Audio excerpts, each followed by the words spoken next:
Southington, we're in Plantsville, the village of Plantsville, getting wing sauce all over our face. It's like a borough. It's like the Bronx to New York City.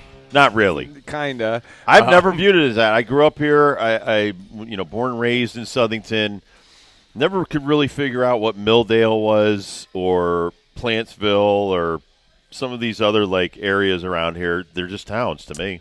The wing sauce at Sliders cannot be denied. We've been doing some exclusive I had research. the teriyaki wings. They're tremendous. You always get the teriyaki wings. You love those. I'm a baby. I did a little honey Cajun dry rub, which is on the top end of the dry rub hotness And my brother Chris will come here, and he'll get the hottest ones. That would be the Buffalo Insane. Gluten-free, I might add. The Angry Barbecue right up there. Yeah, because you need that when your insides are on fire. You want to make sure you don't have the gluten getting you. Of course. John Ashby and I were looking at some of these flavors as well. Did you get Flamin' Raspberry, John? Did you try the Flamin' Raz? Yeah, we haven't tried that yet. We're interested in the Flamin' Raz, what that tastes like. Wicked Taco is a new one for me as well. Our waitress described it as kind of a hot, taco packet, the seasoning that you use for taco meat, and just put that about 5 times hotter. The cherry pepper parm. Ooh, I'm interested in that as well. But we're getting too much sauce all over the place. Oh, thank We're you. really sticky Just right now. water. But you know what? We have company computers, so I could care less. Oh, exactly. I got teriyaki all over the keys. Right. This is all iHeart gear. Exactly. A lot of barbecue sauce on top of that after the day. What happened to the keys? But we're here for Bud Light. Bud Light hooking people up for the big game tonight. Dallas versus the Giants. Thursday night football as we start week 4. Could be a little wet out there for the fans. You might want to come to Sliders instead. So true. Watch it here. Right. Watch it here. Don't watch it outside in your Jumbotron. What is it, MetLife now? It used to be the Meadowlands when I was a youngster. It is MetLife. MetLife with Snoopy. So the home field advantage for the Giants tonight. It was home court advantage last night, the Mohegan Sun, sir. I'm telling you, what a scene at Mohegan Sun for basketball as Caitlin Clark was in the house, but the Sun beat the Fever to end Caitlin Clark's rookie season, and the Sun move on. I kind of think she was relieved. Did you hear her press conference after? Yeah, she's tired, dude. Yeah, she's tired. Every one of these rookies. And they're like, are you going to go play in another country? She's like, are you out of your mind? First of all, she probably makes enough money she doesn't have to go. Hasn't stopped since this time last year. Exactly. So she has been playing basketball. She's been balling and balling and balling. And she's like, you know what? With her boyfriend, they're just going to go golfing and probably have a little bit of time off and then get ready for next year. But man, it's just, do people ever want to, let these people have a break? I do have some great game notes from the game last night as I was there. Now, a lot of people were asking me through the phone because they knew I was sitting kind of close by where things started in this game where a guy got kicked out of the game, and they said, what happened to the guy?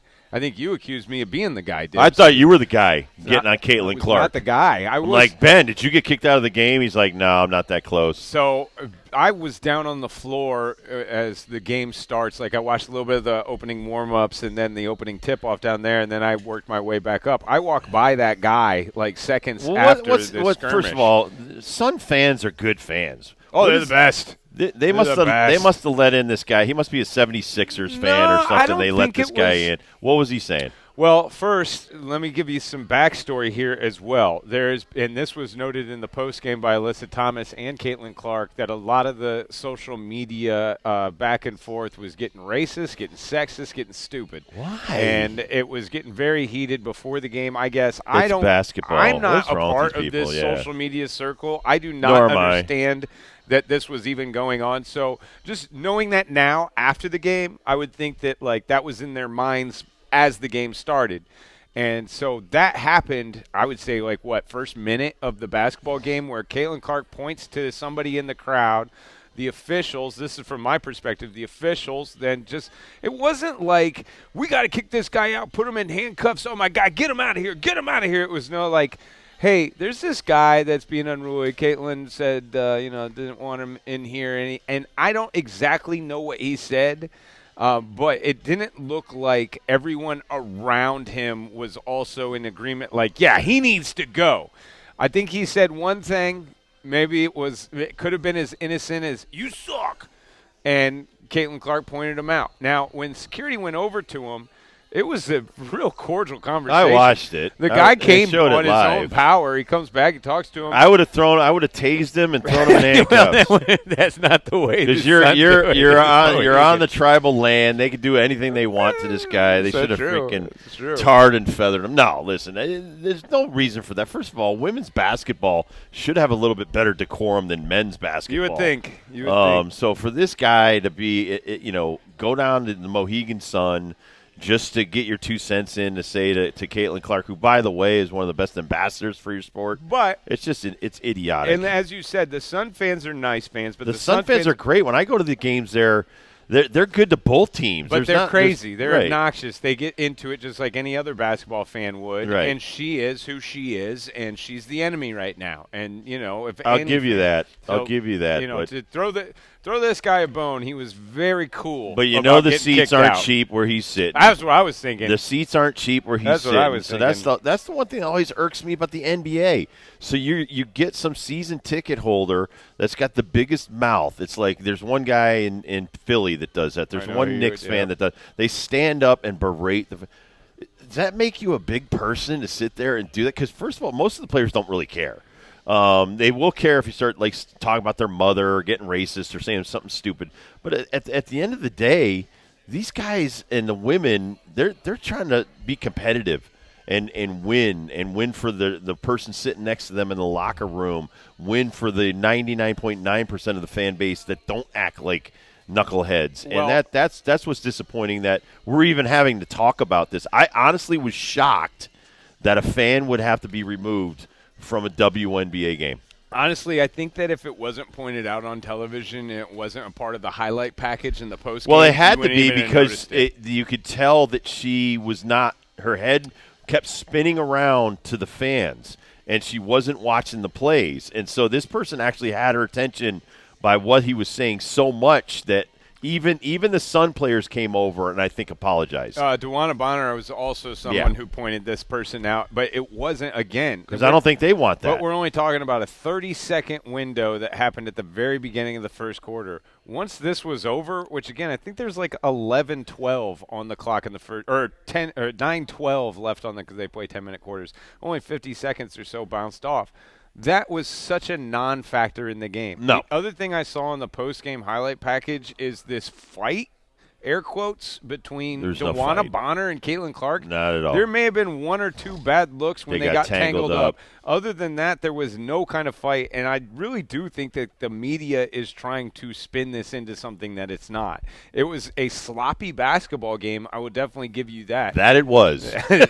And I keep on saying, man, that's Suns' game. Like, if you want to come down to Suns' level, more power to you, but they win those muddy basketball games. Alyssa Thomas can take over a basketball game better than anyone I have seen just on her transition and her force. Dude, like, this is a freight train coming down the court, and there were multiple times Lexi Hall, another one of the little guards from the Fever, tried to get in front of Alyssa Thomas.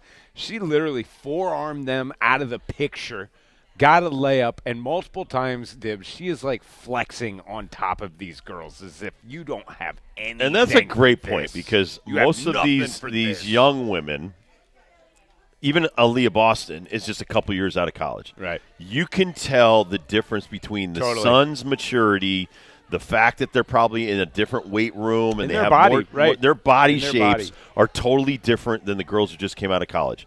And so, yes, you may be 21, 22 years old. Big difference from a 35-year-old or a 32-year-old that has spent the last 10 to 15 years in the WNBA, pushing and shoving against the best of the best in college basketball, not just from this country, from around the world.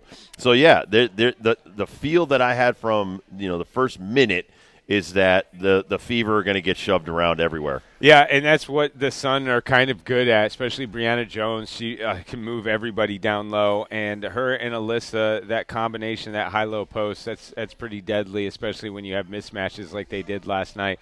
Got to give a shout-out to Olivia Nelson-Ododo. She came in. She played her best game of the season. Oh, my gosh, she did. And doing the things that you're used to seeing. Like, she's so long. Get your hands up on a shot. Sometimes you get a piece. And she blocks shots to the point where it stays right there. She gets her own rebound off the block. She doesn't miss layups. I saw layups missed all over the place. Olivia doesn't miss layups. Olivia doesn't miss free throws.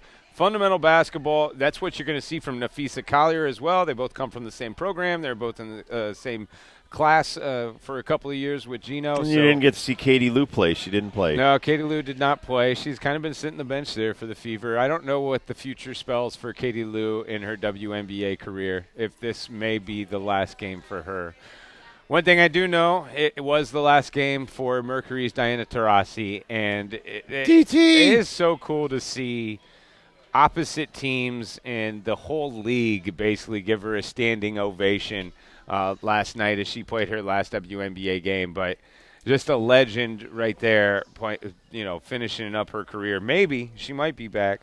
But it's going to be a great Final Four in the W. The semifinals will be the Minnesota Lynx versus the Sun. That was a really good game at the final regular season game, or one of the final regular season games in Mohegan to finish the year. They're very evenly matched. And you know about the two all-star teams that exist in Las Vegas and New York, Liberty versus the Aces. That's absolutely going to be a hell of a semifinal. I wanted to get back to Nafisa Collier because you're forgetting what she did last night. 42 points in 38 minutes. I had her on my fantasy team. She was unbelievable in this game, and I kind of think out of respect for another UConn grad, she was like, listen, it had nothing to do with ending her career. It's business, man. It was more, hey, I respect everything you've done to grow this game, and I'm going to go out there and show you how much, because FISA has grown so much as a professional basketball player. Yeah. I never thought she'd be this good.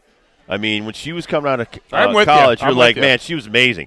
Yeah. Now she's one of the best in the WNBA, right, and she's recognized as such. And so now she's put herself on another plateau up there with the Diana Taurasis and the Sue Birds and the Breanna Stewarts, and just so many great players that have come out of UConn. And like you said, doing the little things, making the layups, doing the block shot. That's her game. People forget about Breanna Stewart's game. Dude, she's one of the best defenders I've ever seen, male or female, ever stepped on a basketball court.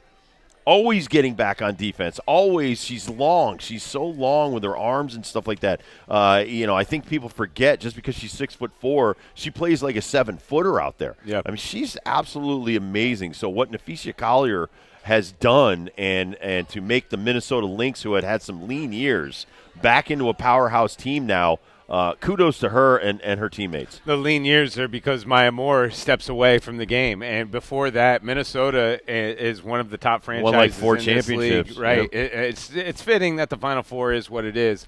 The Suns, the Final Four is insane. They're all worthy right, of championship. But this series for the Sun, for all you Sun fans, is no cakewalk, man. Like obviously, Brandon they got Jones, the best pick. You don't want Vegas or New York. You want them in the championship. Same for the Lynx. I would say the same for the Lynx. Nafisa is probably going to get beat up by Breanna Jones to start, but there are going to be matchups with Olivia versus Nafisa. To me, that is like the upperclassmen versus the freshmen. Like Nafisa kind of brought up Olivia Nelson-Ododa, and now they're going to match up in the semifinals for probably a couple of minutes. Olivia comes off the bench. Nafisa is the starter. How the hell old is DeWanna Bonner? She's the oldest player. 37. Now that first of all, she looks amazing for 37. Now that Diana's out of the league, she's the oldest. She was annoying you on some of the shots, dude. Huh? I'm going to have a heart attack with DeWanna Bonner. There are multiple things in her game that just give me a heart attack. Shot selection being one of them. We have worked our butt off on defense. She gets the ball baseline behind the backboard, mind you. 3 seconds come off the shot clock. We worked our butts off on defense. So true. It is us. Dude, they are like a NHL team on defense.